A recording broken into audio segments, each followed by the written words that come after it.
अब हम देखेंगे अन्वेषण कविता जो लिखी गई है या कवि है इसके पंडित राम नरेश त्रिपाठी। इनके बारे में कुछ जान लेते हैं हम। देखिए तो ये पंडित राम नरेश त्रिपाठी है ना, इनका जन्म हुआ है 1890 में और उनकी मृत्यु हुई है, अकाल मृत्यु हुई है 1962 में। तो देखिए इनका जन्म उत्तर प्रदेश के सुल्तानपुर जिले के गांव में हुआ है, जो उस गांव का नाम है कोयरीपुर। और देखिए अगला, कृषक परिवार, मतलब उनके पापा माँ खेती बाड़ी करते थे। उनकी शिक्षा प्राइमरी स्कूल में हुई थी, प्रारंभिक शिक्षा। फिर बाद में उन्होंने साहित्य रचना की शुरुआत फतेहपुर से की है। उन्होंने उन दिनों अनेक छोटे और बड़े बालोपयोगी काव्य संग्रह और उपन्यास लिखे। देखिए, और उन्होंने हिंदी व संस्कृत साहित्य का गहरा अध्ययन किया है। तो उन्होंने प्रमुख काव्य कृतियाँ कौन सी बनाई है देख लेते हैं। देखिए मित्रों, प्रमुख काव्य कृतियाँ है मिलन, पथिक, मानसी, स्वप्न, ये उनकी प्रमुख है। तो वो भी आपको मिल जाएंगी अगले कक्षाओं में पढ़ने के लिए। तो देखिए अब हम अन्वेषण पढ़ते हैं। तो देखिए अन्वेषण है क्या।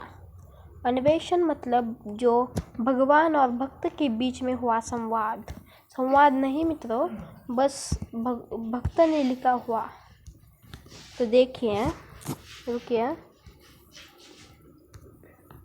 देखिए मैं ढूंढता तुझे था जब कुंज और वन में, तू खोजता मुझे था तब दिन के सदन में, तू आह बन किसी की मुझको पुकारता था, मैं था तुझे बुलाता संगीत में भजन में। देखिए पहली पंक्ति हो गई, तो इसका अर्थ जान लेते हैं। इसका अर्थ बहुत अच्छा है। तो देखिए, जब कवि भगवान को कुंज और वन में ढूंढते हैं, आप कुंज का मीनिंग देख लेते हैं। देखिए शब्दार्थ में होता है, शब्द संसार में। तो कुंज का मीनिंग है लता झाड़ियों से घिरा हुआ स्थान। कुंज मतलब लता झाड़ियों से घिरा हुआ स्थान। तो अगला तो देखिए, जब मैं ढूंढता, जब कवि भगवान को जंगल में और वन में ढूंढ रहे थे तब भगवान कवि को गरीब के घर में ढूंढ रहे थे, गरीब के घर में। तो देखिए, तू आह बन किसी की मुझको पुकारता था, मतलब तू किसी का दर्द बनकर मुझे पुकारता था। और देखिए, मैं था तुझे बुलाता संगीत में भजन में। इसका अर्थ है कि मैं तुझे संगीत और भजन में बुला रहा था। उस समय मैं संगीत और भजन कर रहा था तुझे रिझाने के लिए, बुलाने के लिए। तो अगला देखिए, मेरे लिए खड़ा था दुखियों के द्वार पर तू, मैं बाट जो था तेरी किसी चमन में। तो देखिए इसका अर्थ जान लेते हैं हम। तो देखिए, मेरे लिए खड़ा था मतलब कवि जब भगवान जब दुखियों के द्वार पर, मतलब दुखियों की इस पर जब खड़े थे भगवान, तब कवि भगवान को किसी चमन में देख रहे थे, किसी उपवन में देख रहे थे। तो देखिए अगला देखते हैं, बनकर किसी के आंसू मेरे लिए बहा तू, आंखें लगी थी मेरी तब मान और धन में। इसका अर्थ जान लेते हैं। तो देखिए, मतलब किसी के आंसू बनकर, किसी का दर्द बनकर, आंसू बनकर भगवान भक्त के लिए बहा, मतलब कवि को बुलाने के लिए बहा भगवान किसी के आंसू बनकर। तब कवि की आंखें मान और धन में लगी हुई थी, मान धन कमाने के लिए लगी हुई थी। तो अगला देखिए हम, बाजे बजा बजा कर मैं था तुझे रिझाता, तब तू लगा हुआ था पतितों के संगठन में, मैं था विरक्त तुझसे जगती अनर्थता पर, उत्थान बढ़ रहा था तो तू किसी पतन में। इसका अर्थ देख लेते हैं। देखिए, बाजे बजा बजा कर जब मैं था तुझे रिझाता, मतलब कवि बाजे बजाकर भगवान को रिझा रहे हैं, खुश कर रहे हैं। तब भगवान किसी पतितों के बेबस गिरे हुए के संगठन में लगे थे। तब विरक्त और अनित्थता, जग की अनित्थता है ना, उसमें विरक्त और अनित्थता का अर्थ जान लेते हैं हम पहले। तो विरक्त का अर्थ है रहित असक्त रहित, इसका अर्थ आपको समझ में नहीं आएगा, इसलिए दूसरा भी दिया है, भोग विलास आदि से दूर रहने वाला। देखिए कितना अच्छा अर्थ है। तो अनित्थता देखते हैं। अनित्थता मतलब देखिए अस्थिरता, स्थिर रहने के लिए, स्थिरता, अस्थिर। देखें मतलब जग पूरा वो भक्त भगवान से पूरा विरक्त है, अलग हो गया है जग की अनित्यता पर। जग की अनित्यता पर, अनित्यता का मीनिंग आप हमने देख लिया है। देखिए और एक बार देख लेते हैं। अस्थिरता, जग की अस्थिरता पे, जग की अस्थिरता पे वो कवि से अलग थे भगवान, मतलब कवि भक्त से अलग थे जग की स्थिरता पर, अस्थिरता पर। अगला देखिए, उत्थान बढ़ रहा था तब तो किसी पतन में, मतलब पतन का अर्थ जान लेते हैं पहले, क्योंकि अर्थ जानना है अच्छा होता है। ये देखिए पतित, पतन मतलब देखिए, पतन मतलब क्या, देखिए पतन मतलब गिरावट, निंदनीय आचरण, मतलब गिरावट, निंदनीय आचरण, ये मतलब पतन। देखिए तब किसी को समझा रहा था, किसी गंदे काम से दूर रहने के लिए, किसी निंदनीय काम से दूर रहने के लिए। और अगली पंक्ति देखते हैं आप, पूरी देखते हैं ये तो देखें, बेबस गिरे हुए के तू बीच में खड़ा था, तुम में स्वर्ग देखता था, झुकता कहाँ चरण में, तूने दिए अनेकों अवसर न मिल सका मैं, तू कर्म में मगन था मैं व्यस्तता कथन में। इसका अर्थ जान लेते हैं मित्रों। बेबस गिरे हुए के तू बीच में खड़ा था, मतलब गिरे हुए के बीच में तू खड़ा था, असहाय लोगों के तो बीच में खड़ा था, और मैं स्वर्ग देख रहा था, झुकता का चरण, मतलब मैं अच्छी चीजें कर रहा था, स्वर्ग देख रहा था। तो मैं कहाँ तुम्हारे चरण में आ रहा था, तुम्हारा कहाँ मैं भक्ति भाव से भक्ति कर रहा था। तूने दिए अनेकों अवसर न मिल सका मैं, तू कर्म में मगन था मैं व्यस्तता कथन में। इसका अर्थ जान लेता है हमें तो देखिए, तूने दिए अनेकों अवसर, मतलब भगवान ने बहुत अवसर दिए, पर वो कभी अच्छे से यूटिलाइज नहीं कर पाया, अच्छे से यूज़ नहीं, वापर नहीं कर पाया उसका अच्छे से। जब भगवान काम में मगन थे तब कभी सिर्फ कहने में, कथन में मैं व्यस्त था। मतलब देखिए इसका अर्थ देख लेते हैं, अगली पंक्ति देख लेते हैं। देखिए ये देखिए, कैसे तुझे मिलूंगा जब भेद इस कदर में, हैरान होके भगवान आया हूँ शरण में, तू रूप है किरण में, सौंदर्य है सुमन में, तू प्राण है पवन में, विस्तार है। यहाँ अच्छी सुंदर कविता है, क्या अच्छा इसमें वर्णन किया गया है। तो देखिए कि कैसे तुझे मिलूंगा जब भेद, मतलब क्या कवि कह रहे हैं कि मैं तुम्हें कैसे मिलूंगा, तुम्हारी भक्ति कैसे करूंगा, क्योंकि इतना भेद है, इतना भेद है, भेदभाव है, तो कैसे तुम्हें मिलूंगा। हैरान हो के भगवान आया हूँ शरण में, मतलब कभी हैरान हो गए तो भगवान के शरण में आए हैं, भगवान के शरण में आए हैं कवि। तो रूप है किरण में, सुमन में, रूप है किरण में, सौंदर्य है सुमन में, वाह, प्राण है पवन में, विस्तार है गगन। इसका अर्थ है कि तू किरण का रूप है, सुमन में सौंदर्य है, और पवन का प्राण है, गगन का विस्तार है। भगवान ये सारे है, सारी तरह भगवान है। इसका अर्थ यही है। तो ज्ञान हिंदुओं में, ईमान मुस्लिमों में, तो प्रेम क्रिश्चियन में, तो सत्य है सुजन में, हे दीन बंधु ऐसी प्रतिभा प्रदान कर, तो देखो तुझे दुगों में, मन में तथा वचन में। देखिए कवि कह रहे हैं कि भगवान हिंदुओं में ज्ञान है, मुस्लिमों में ईमान है, ईमानी बेईमान नहीं, ईमान है मुस्लिमों में, अच्छा ईमानी है मुस्लिम। देखिए क्रिश्चियन में प्रेम है, वाह, सुजन सज्जनों में सत्य है तू, और अगली कविता अगली पंक्ति देखिए, हे दीन बंधु, हे भगवान, हे दीन बंधु, ऐसी प्रतिभा प्रदान कर तू, ऐसा मुझे बना दे, प्रतिभा प्रदान कर कि देखूं तुझे दुर्गों में, मन में तथा वचन में। मतलब तुझे दुर्गों में देखो। दुर्गों का अर्थ देख लेते हैं मित्रों क्या होता है। देखिए दुर्गों का अर्थ है, दुर्ग मतलब आँख नयन नेत्र।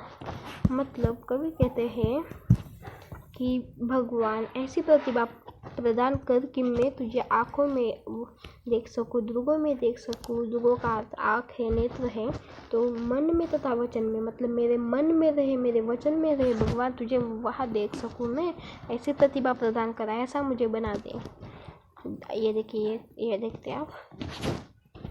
कठिनाई दुखों का इतिहास ही शेष है, मुझको समर्थ कर तू बस कष्ट के सहन में, दुख में न हार मानो, सुख में न तुझे भूलूं, ऐसा प्रभाव भर दे मेरे अधीर मन में। इसका अर्थ देखते हैं। मतलब कठिनाइयों में ही दुख होते हैं, यही इतिहास में लिखा हुआ है, यही इतिहास में वर्णन किया हुआ है।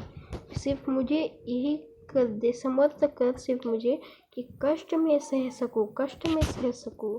देखिए, दुख में हार न मानो, सुख में न तुझे भूलूं, ऐसा प्रभाव भर दे मेरे अधीर मन में। इसमें लिखा है, देखते हैं, दुख में हार नहीं मानो, दुख में मैं हार न जाऊं, और सुख में तुझे न भूलूं। सुख मुझे मिल गया, अच्छा कुछ मिल गया, सुख मिल गया, तो तुझे पहले वो देने का भूल नहीं जाऊं, सुख में तुझे नहीं भूलूं। इसका अर्थ है ऐसा प्रभाव भर दे, मतलब ऐसा प्रभाव मेरे मन में भर दे कि ये सारी चीज़ें मैं कर सकूँ। ये इस पंक्ति में बताया।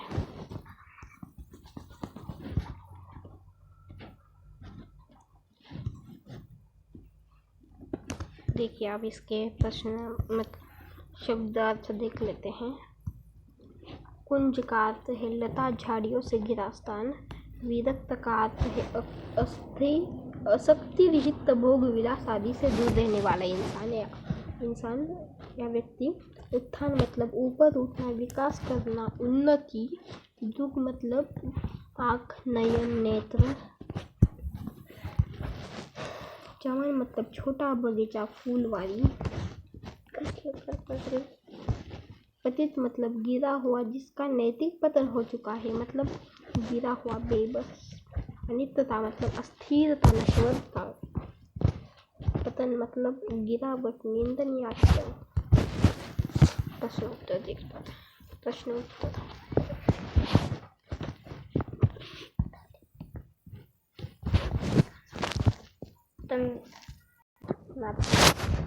देखिए, ये प्रश्न देख लेते हैं। पहला ये अंडरलाइन किया मैंने, कवि ईश्वर को कहाँ ढूंढ रहे हैं। इसका उत्तर देखिए, आपको अंडरलाइन कर देता हूँ, आप लिखिए जल्दी से नोटबुक में या कहाँ। तो कवि कुंज और वन में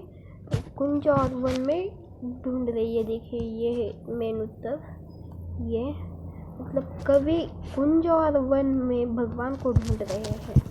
अगला प्रश्न देखते हैं, ईश्वर कवि को किस रूप में पुकार रहे हैं। इसका भी उत्तर जल्दी से लिख लीजिए, मैं अंडरलाइन करता हूँ, निम्नलिख करता हूँ। देखिए, कवि क्या बनकर पुकार रहे हैं, किसी की आह बनकर पुकार रहे हैं कवि। भगवान किसी की आह बनकर भगवान कवि को पुकार रहे हैं। अगला क्वेश्चन देखिए, कवि ईश्वर का रास्ता कहाँ देख रहा था। कवि ईश्वर का रास्ता कहाँ देख रहा था, ये अच्छा क्वेश्चन है। देखिए ये बहुत उत्तर दीजिए। कवि बाट जोता था, मतलब कवि ईश्वर का रास्ता देख रहा था किसी चमन में। चमन मतलब छोटी बगीचा, फुलवारी। देखिए लिख लिया होगा आपने जल्दी से। अगला देखिए, कवि ईश्वर को किस प्रकार जा रहा था। कवि ईश्वर को, बहुत अच्छा क्वेश्चन है। देखिए यही आंसर, देखिए कवि ईश्वर को बाजे बजा बजा कर जा रहा था, ये है उत्तर।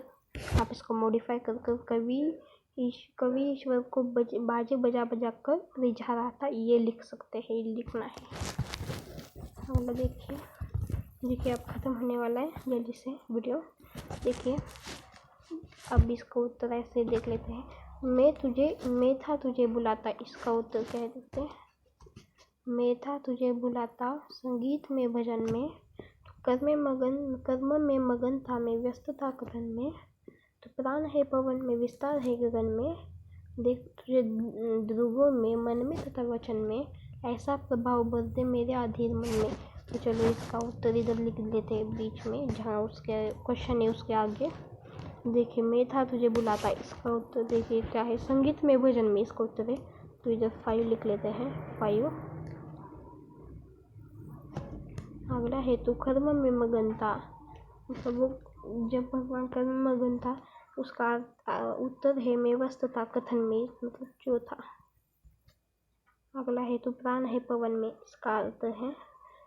इसका उत्तर है पहला। फिर देखो तुझे दुगो में, इसका उत्तर है मन में तथा वचन में। अगला है ऐसा प्रभाव भर दे 3 मन में तथा वचन में, हाँ मेरे अधीर मन में। देखिए लास्ट क्वेश्चन, कवि ईश्वर की शरण में क्यों आया है? ये बहुत बड़ा आंसर है, कवि ईश्वर की शरण में क्यों आया है?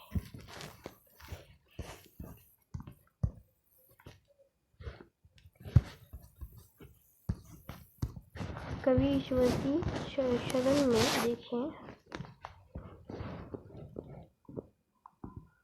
कैसे, ये देखिए ये है शरण में क्यों आया है।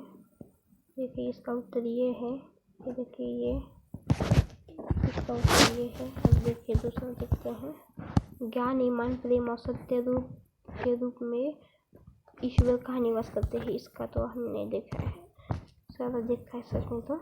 तो इसका स्पेशली मुझे खुद पसंद है, ये पार्ट बहुत पसंद है, ये है उसका उत्तर। ये देखिए नहीं सिर्फ ये 2 लाइन से उत्तर, ये देखिए ये 2 लाइन से उत्तर है, हो गया है उत्तर।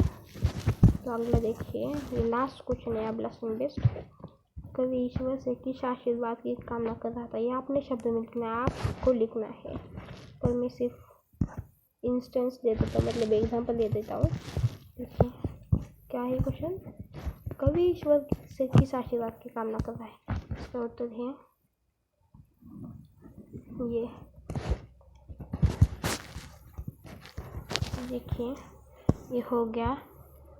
तो मेरे चैनल को सब्सक्राइब कीजिए, इस वीडियो को लाइक कीजिए, शेयर कीजिए और कमेंट में बताइए आपको ये कैसा लगा है, कविता आपको मेरे मुंह से सुनने से कैसी लगी।